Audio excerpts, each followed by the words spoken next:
So thank you for joining us. We wanted to go over specifically a couple changes on the Intergy update that may affect your prescription writing and the look of a prescription. So I'm just going to go ahead and jump right into it. I want to also introduce Laura as our co-host because there's a lot that she knows as well related to this Intergy update. All right, let's go ahead and get started. So the first thing that we want to let you know is this update is set to occur next Wednesday. If that happens, and of course this update they've been said that it's been coming for quite a while and been pushed back, but if it does occur on Wednesday, you should expect to see a few changes on the 8th, which is Thursday. One of the first things that you might notice is drug allergies description.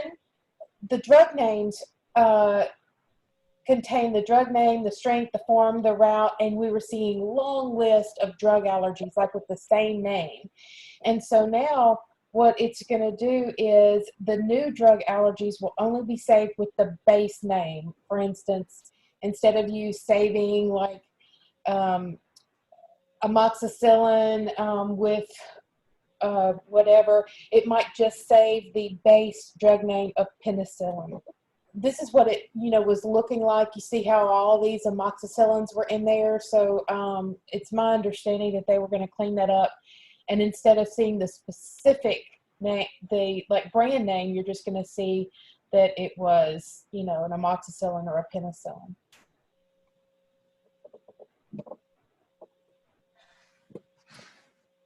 The other thing was allergy warnings are not appearing correctly if you go into the system and you add a user-created drug.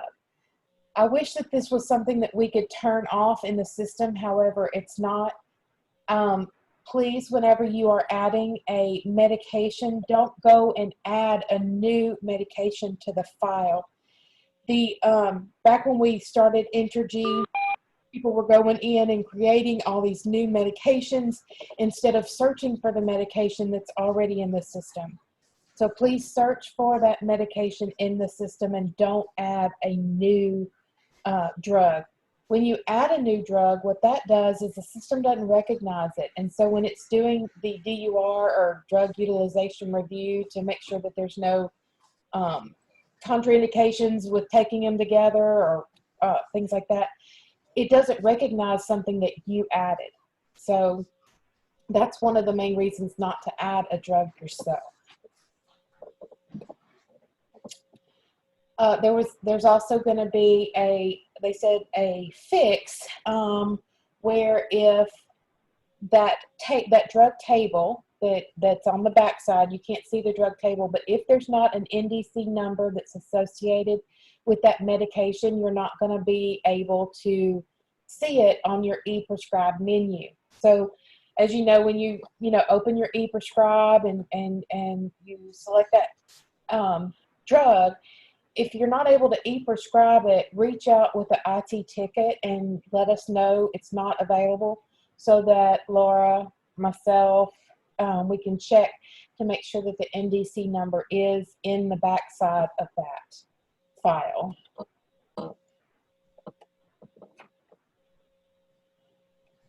On the prescription pad itself, they had to do a couple updates for SureScripts. So you may see some new fields added to comply with SureScript requirements. There used to be a little checkbox where it said PRN, and you could just check that box, but that had to be removed. So it's not that you can't write a PRN prescription, but that has to be in the SIG now instead of you just clicking a box.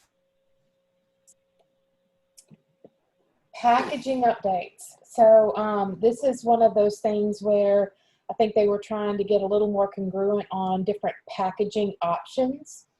And actually it's the next slide, I believe, that has a video. Yes. So what you're going to see a little bit of change, and I'm going to play this video. It's from Greenway related to packaging.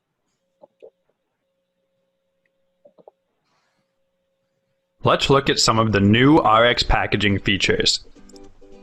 start an Intergy EHR with a patient selected. In this example, we're going to show the packaging with a new prescription. So, we will select Meds from the left sidebar, then select the large plus sign, and then select New RX. We can then select the desired prescription. The RX details window displays.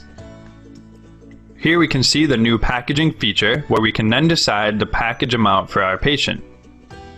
There are a few things to note about this feature. First, it is optional. Originally, this was designed to not allow an electronic transmission without a package. Intergy would cause an error because each package was mapped to an NDC code. Now, if you choose to leave the package field blank, it will default to whichever package makes the most sense. The package names have also been retooled to be more intuitive. Another point to notice is that the package is updated based on the quantity, and the options will always be ordered by quantity. We can see here that if we update the quantity, the package will update as well, always to the next highest package. This can be manually changed. For example, if we had a quantity of 2,000 grams of amoxicillin powder, it would dispense in a 5,000 gram bottle. However, if we wanted to, we could choose to dispense it in 2,000 gram packages by selecting 1,000 gram powder in one bottle as the package, and then writing dispense in 2 packs or something similar in the pharmacy notes field.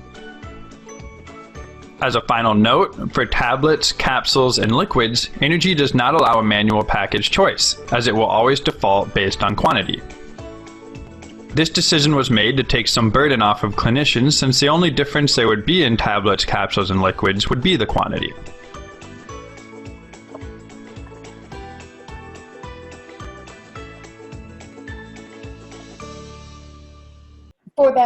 For that, I'm not sure how much is going to be needed for reproductive health, but again, we're just giving you all of the updates that Intergy said that they're going to use, so that you're not surprised if you do see another line there on next Thursday.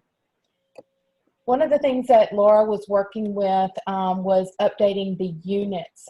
So they are, currently we had about 90 different units that we had in Intergy. And after the new RX updates, we will only have about 28 that will remain active. The available units you can see there that we're going to still have is like the applicator, blister, tablet, you know, lozenge, that kind of thing. But there was a whole lot more that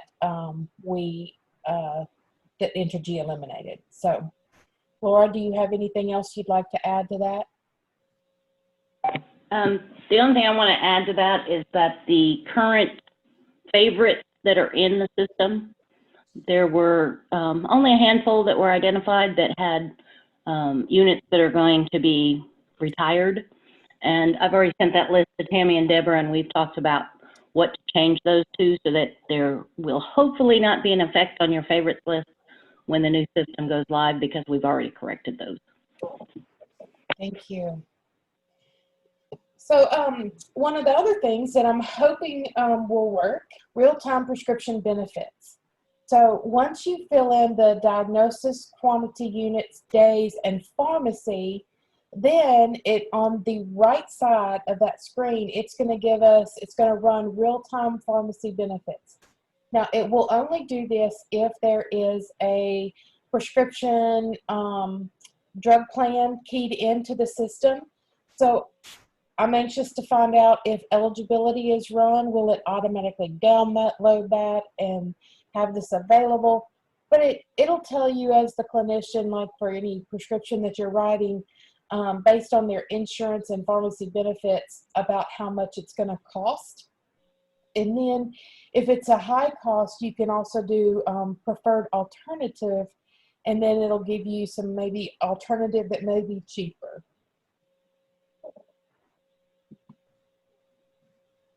With the patient already selected, there are a couple of things we must understand for real-time benefits to show. The real-time benefits, otherwise known as RTB, will not show for every patient or medication. The medications must have an NDC code associated with it. This can be checked by looking for Yes under the ERX column when choosing the medication. The patient must also have a Pharmacy Benefits Management Plan, otherwise known as PBM, which can be found in Formulary or inside of the Info section and then to RX Benefit Plans. If the medication doesn't have an associated NDC code or the patient doesn't have a PBM, the RX pad will appear as it normally has in past releases. Once we move to prescribe the patient the medication, there are 5 specific fields that have to be populated in order for the RTB to populate. Those are the drug, quantity, unit, day or days supply, and a pharmacy. Once that information is entered, you can see the RTB takes a moment and then autofills to show you the options. Every time we update a field, it will generate a new request, in this case to GCS and then to SureScripts, and this information gets sent back to Intergy, which updates the RTB section. It should be noted that every time you make a change to any of those 5 fields, a new request will be sent. For example, if we had a quantity of 30 and then changed it to 60, a new request would be sent. If we had a quantity of 30, changed it to 60, and then changed it back to 30, keeping everything else the same, GCS keeps a cache for 24 hours of the requests and auto-populates the right side to lessen duplicate requests and keep waiting times down.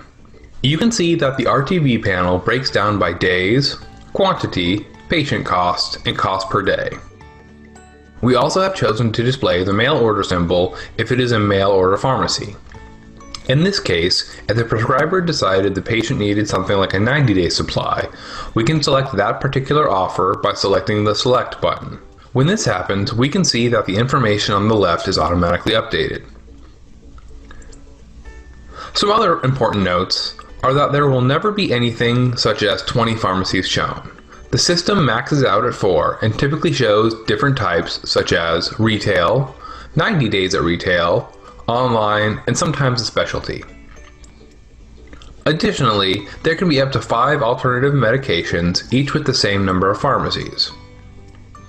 As you can see, we also have a banner for prior authorization coverage alerts, which you can hover over and see the parameters and additional cost information next to each cost. We also wanted to make you aware of some other things a prescriber might see on the RTB panel. The first medication shown is usually the one asked for, but in some cases it may not be available. In this case, Intergy shows the medication under Preferred Alternative Medications. If, for some reason, in the chain of information being sent to Intergy, GCS, or SureScripts either takes too long or isn't available for some reason, a message stating prescription benefits currently unavailable will appear. Once the prescriber has selected the appropriate medication and pharmacy combination, they can select Save, and the prescription is authorized by the prescriber to be sent to the pharmacy. Thank you for choosing Greenway Health. Okay. So the next thing that they have listed in their update is if for whatever reason we gave a prescription for a drug that later becomes inactive, then when we try to renew that inactive drug, you're going to get a user warning so that you don't accidentally send something that's not available to the pharmacy. So just know that if that pops up, that might be what's going on.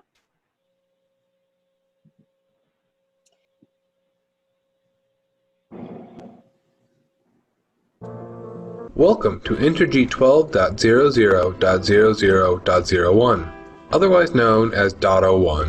Today, we are going to review some of the important changes we have made regarding recording data for 2019 clinical quality measures, otherwise known as CQMs. All but one of the important changes take place in Intergy EHR. The CQMs we are focusing on today deal with reporting for business days, primary diagnoses, onset and resolve dates and times for allergies and problems, encounter end times, flow tracking event dates, immunization allergies, and reported time for manual lab entry.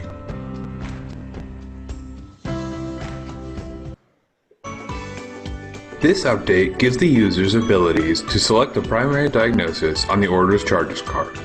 Here's an example workflow. Starting with the sample patient, Adam Green, we come to his order's charges screen. For reporting purposes, the diagnosis of acute bronchitis due to rhinovirus must be the primary diagnosis. To do this, select the diagnosis in the order's charges card. A small pop-up appears. Select Make Primary CQM Diagnosis and another pop-up appears asking to confirm. If yes is selected, this becomes the primary diagnosis and is italicized.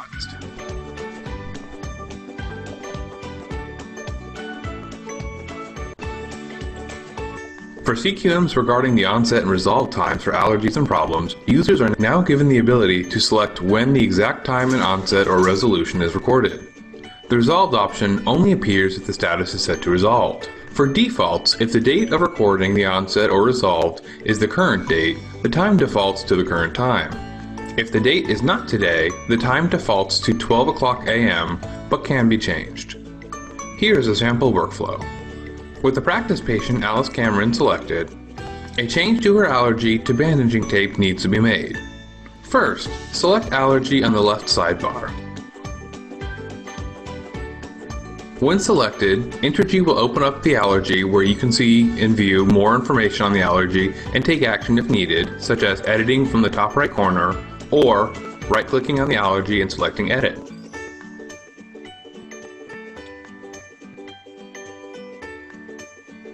The Edit Patient Allergy window displays. In this case, the allergy is active with an onset date of 5/8/2019.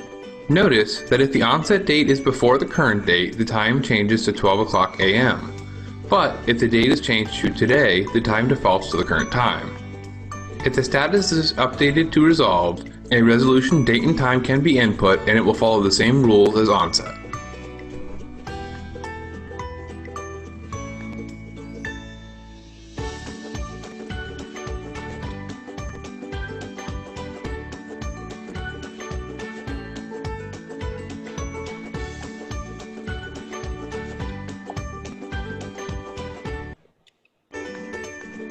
For CQMs that require an encounter in time, this isn't necessarily a workflow as the process is something that happens in the background. Here's an example showing that when we check a patient out, that the encounter is shown to end and the time is marked.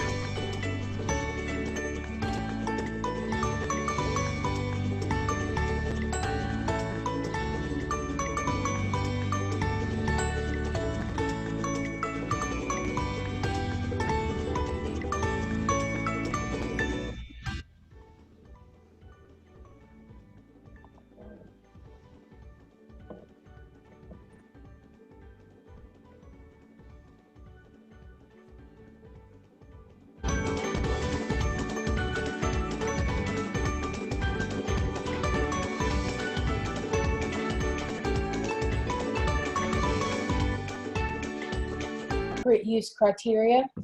I know that in reproductive health we will not be using this, but again for our CSHS physicians who may order CTs or things like that and the patient has Medicare and Medicaid, they may have to use AUC. So here's just a little blip about how to do that if they need that once it's rolled out.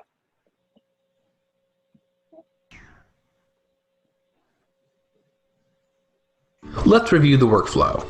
In Intergy EHR, with our patient selected, select the Orders Charges tab. Select the diagnosis if it hasn't already been chosen, and then select the AUC order to be performed. In this case, a CT of the head because the patient has some kind of stiffness of the neck. Note that there should be a yellow triangle with an exclamation mark warning you that an AUC consult is needed, and the AUC field button, when opened, is currently blank. Towards the bottom of the screen, select the Consult CDSM button. A pop-up window showing the API is running will appear. You can see here that the CDSM consult might take in more information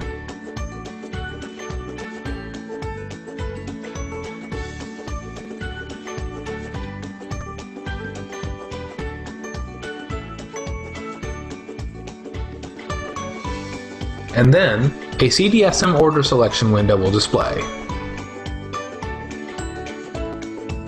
Select the appropriate procedure by selecting Confirm an Order or Replace an Order. In this case, an X-ray may be more pertinent than a full CT scan. The CDSM order selection window will close. On the Orders Charges window, the yellow triangle should now be a green circle with a check mark, and the order will now be changed in the Orders Charges card. If the AUC Fields button is selected now, all the fields will be filled in and grayed out as they are now no longer editable. However, they can be cleared out by selecting the Clear button, and if the user wishes to run through the consult again, the information in the AUC fields will update as well. Select Save to save and submit the order. Thank you for choosing Greenway Health, improving lives through innovative solutions.